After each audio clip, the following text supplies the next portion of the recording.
Boa noite a todos. Invocando a proteção de Deus, declaro aberta a presente sessão ordinária. Convido a vereadora Caroline para fazer a leitura da Bíblia.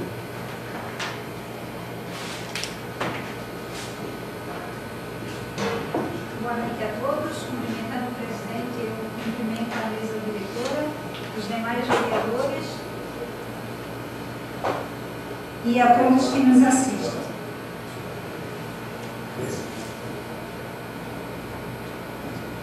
Aquele que habita no esconderijo do Altíssimo, à sombra do Onipotente, descansará.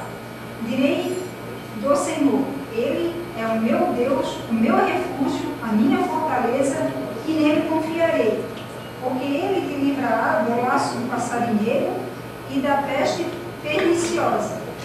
Ele te cobrirá com as suas penas, e debaixo das suas asas estarás seguro. A sua verdade é escudo e bloqueio. Não temerás espanto noturno, nem seta que voe de dia, nem peste que ande na escuridão, nem mortandade que assole ao meio-dia.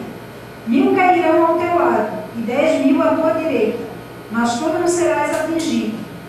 Somente com os teus olhos olharás e verás a recompensa dos ímpios.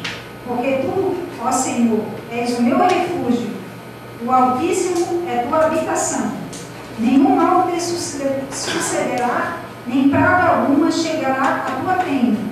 Porque aos seus anjos dará ordem a teu respeito para te guardarem em todos os teus caminhos. Eles te sustentarão nas suas mãos, para que não tropeces com o teu pé em pedra. Muito obrigado, senhor presidente. Obrigado, vereadora. Iremos dar início ao pequeno expediente e iremos proceder à eleição para o cargo de segundo secretário da mesa diretora, em virtude do cargo que está vago. A votação será aberta e nominal e se dará em ordem alfabética. Neste momento, suspendo a sessão por 10 minutos para que se proceda à inscrição de candidatos ao cargo de segundo secretário junto à Secretaria da Casa.